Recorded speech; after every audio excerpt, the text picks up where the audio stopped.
In preparation for the upcoming school year, several area districts have decided to not mandate face masks. I'm Zach Dodge with Why, coming up. And a Missouri judge says the legislature must move forward with the voter-approved Medicaid expansion. The 4 states' most watched news starts now. Area school districts opt to recommend students and teachers wear face masks this year instead of making masks a requirement. This is KOAM News at 6. KOAM's Zach Dodge has details on what a local health official is recommending. Require face masks or not? That's a big question school districts have had to navigate. We have always recommended that's probably the best practice. The CDC and U.S. Department of Ed say the same, recommending students and staff wear masks, especially indoors. The Missouri Department of Ed has also said the same, but ultimately leaves the decision up to local districts. We're going to recommend it, we're going to encourage it, but it is not a mandate. But CJ is encouraging parents to do screenings before coming to school and keeping their kids home if they're sick. Powell also explains they'll have seating in classrooms set up in such a way that students can social distance as much as possible, and make sure students follow good hygiene practices like washing their hands or using hand sanitizer. We have multiple layers within our safety procedures. We're not relying just upon one thing. Diamond is another district planning to make it a recommendation instead of a mandate, with Superintendent Keith White saying they continue to monitor the situation, but the majority of the community doesn't want mask requirements. Taking one of those tools away, I don't think completely throws everything out, but it certainly doesn't help in the equation that much. So I just hope that while it's not mandatory, that parents will choose to try and have their children masked to try and keep them in school. We have some of the highest rates of COVID in our area, and even over the weekend there were 18 people who died from COVID in the local hospitals. So how confident do you guys feel? We're absolutely confident in our ability to consider the situation and to make decisions that we feel like are in the best interest for our staff and our students. In Jasper County, Zach Dodge, KOAM News. As of right now, Carthage, Joplin, and Webb City are also only recommending masks be worn, but that could change as all of them have meetings coming up in the coming days. Diamond and Carl Junction both plan to monitor the situation and adjust requirements as the year goes on. The Chanute, Kansas School District has reversed its previous decision to require masks at school. The district now says masks are optional for both students and staff. There are some exceptions. Those include gatherings of 50 or more people. In those cases, people must wear masks. The other exception, people must wear masks on buses and other district transportation. Nick Kelly, that stifling heat and humidity continue. Yeah, even though it looks like another nice day, Dal, that's the only positive thing we can say about a day like this. Partly to mostly sunny skies from 7th and Ranch Line, but the heat and humidity, it's not going anywhere until at the very least Thursday at 8 o'clock in the evening. This goes for the entire viewing area. In the short term, we can only hope that any heat and humidity could result in a few isolated storms to give at least a few spots a little chance to cool down. That's what this one little storm near Emporia is trying to do. It's starting to collapse, so we'll see how far east it can go before it completely fizzles on out. But any big, better thunderstorm chances, we'll say right around the Chicago area as we go through the evening. As far as temperatures go, we're still lower to middle 90s across the board. Still feels like between 100 and 107 across parts of the region. And unfortunately, Dow, it's going to be a very warm evening and a warm and muggy night with lows dropping back into the upper 70s. There is some relief on the way, though. We'll break it down here in a bit. See you then. A Missouri judge says the state can no longer deny Medicaid health care to thousands more newly eligible adults. Cole County Judge John Beatham issued that order today. Missouri voters in 2020 approved the constitutional amendment making more low-income adults eligible for the government health care program. But Governor Mike Parson refused to implement the amendment after the GOP legislature did not provide any funding. It remains unclear how the state will pay for health care for the newly eligible recipients. The legislature may have to hold a special session to set aside more money for Medicaid. The city of Fort Scott has brought in an outside law firm to take on a couple of streaming giants. The city has entered an agreement with law firm Kapke Willarth to sue Netflix and Hulu. The city alleges the companies have failed to pay franchise fees. Franchise fees are 5% of a company's revenue collected from an area. The fee is normally paid by cable companies that rely on the public right-of-way to deliver services to customers. And though companies like Netflix and Hulu are not operating in any public right-of-way, the lawsuit alleges that because they utilize internet service providers that are, they should be subject to the same fees. This is the first lawsuit filed against Netflix and Hulu in Kansas, but similar suits have been filed in other states, including Missouri. A Humboldt, Kansas man is dead from a two-vehicle crash in Neosho County, Kansas. It happened on K47 just east of Highway 169. The Highway Patrol says a van was traveling east on K47 and turned left into the path of an oncoming vehicle. A passenger in that vehicle, 71-year-old Charles Greer of Humboldt, was killed. The driver of the van, 71-year-old Carol Sue Huck of Parsons, was taken to the hospital with suspected serious injuries. Wholesale company Sysco has been dealing with supply and delivery problems. Sysco distributes food products and equipment, including for some area businesses. Sysco put out a statement on the issue saying, in part, "We've had to delay or pause service for a limited number of customers in various locations, including those in Joplin. This is mainly due to unprecedented labor shortages in the industry." Sysco went on to say they expect it to be a temporary situation. Still ahead, we're going to look at a Joplin Public Library program that's connecting residents. And the state of Missouri celebrates its bicentennial. We'll see how the celebration is playing out here in the 4 states. The Joplin Public Library is using coronavirus relief funds to bring Wi-Fi to those in need. KOAM's Bronte Sorotsky tells us how the program works and how residents can bring a hotspot home free of charge.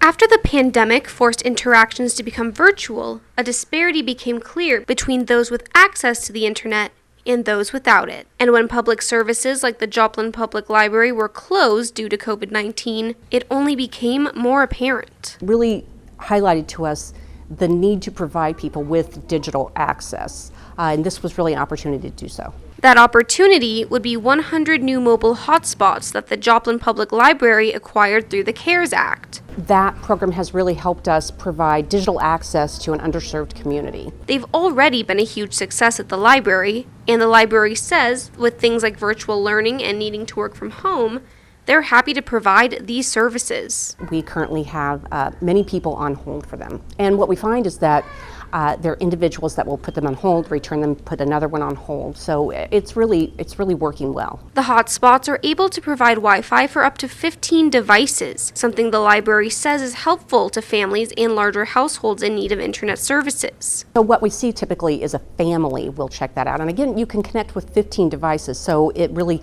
allows a family to utilize it for schoolwork, for entertainment, to connect with their family through the internet. Ultimately, the program aims to bridge the divide between those with and without internet access and give residents the opportunity to connect with loved ones, complete schoolwork, and take care of other business.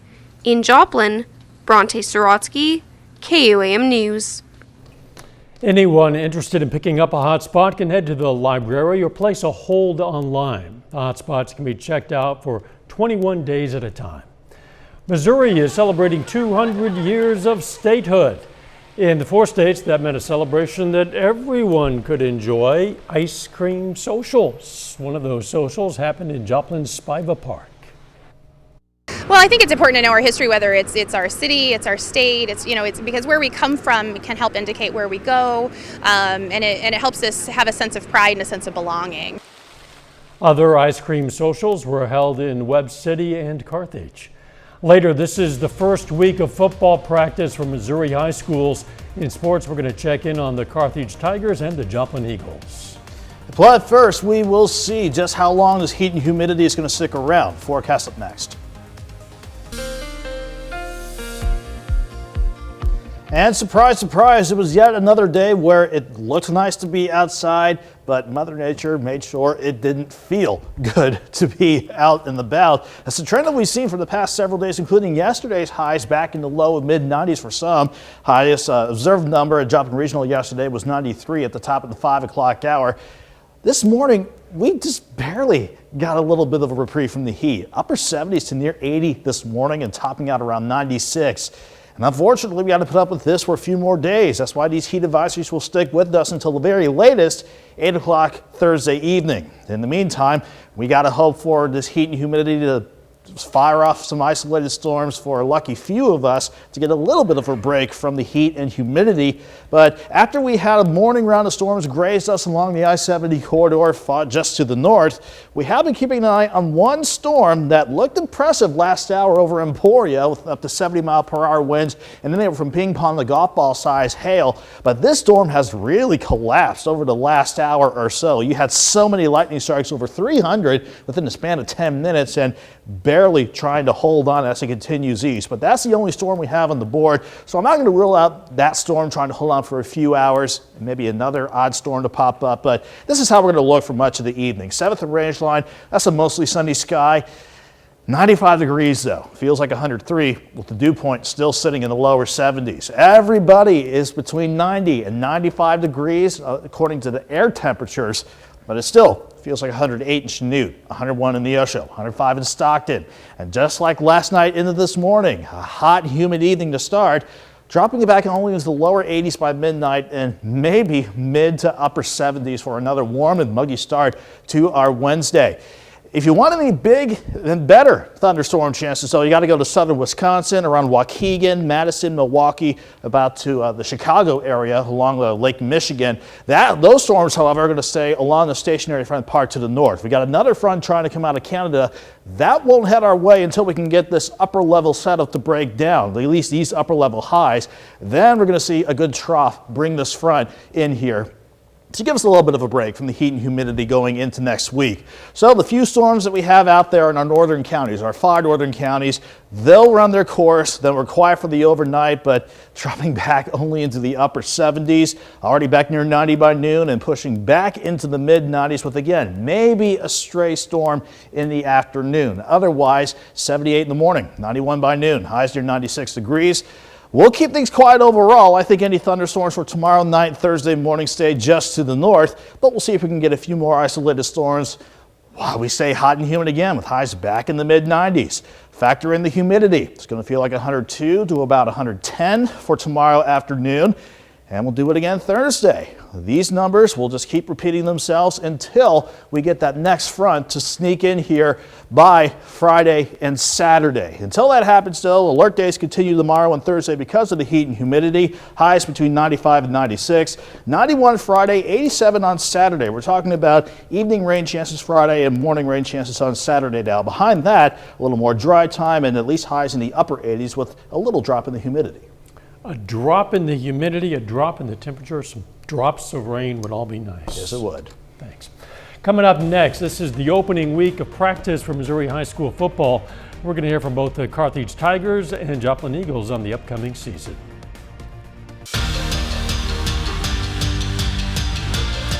Well, this week is the first week of fall practice for Missouri High School sports. Now, for Carthage football, today is practice number 2. Our own Danny Terzer is in Carthage and has more on how the Tigers plan to stay rolling this fall.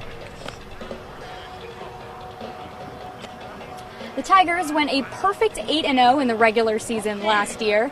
This year, the defense remains largely intact. A player actually told me this will be the best defense in the COC this year, so we'll keep an eye out on that. But we have to talk about the change at quarterback for Carthage.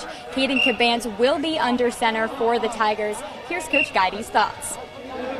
Well, I think the biggest role would be filling Patrick Carlton's shoes. You know, and Caden Cabans is our guy right now. He's not a stranger to varsity football. He started since he was a sophomore, but he's a stranger to playing varsity quarterback. And so there's going to be a lot on his shoulders. But Caden's a very capable, very smart, very football savvy kid that I think is going to have a very good year. Cabans is well liked on the team, but more importantly, his teammates trust him. We'll have more on the Tigers at 10. Jacob? It's never easy to step in for a guy who was the Missouri Offensive Player of the Year, but Carthage always ends up with a productive QB back there. Danny Terzer, live in Carthage. Danny, thank you. Well, the Joplin Eagles hit the field this morning for practice number 2. The Eagles were 6-5 overall last season. Now, they lost 8 players to the college game, but with a big senior class and a little chemistry, Joplin aims to get back to the top of the COC this fall. Culture is key for the Joplin Eagles. We've always focused on the process more than Friday nights, and if the process is really good, then Friday nights will take care of themselves. It's something head coach Curtis Jasper says was missing from the team last season, with COVID-19 limiting what the team could do together off the field. Last year, it was pretty much whatever we could do to try to make sure Friday nights happen.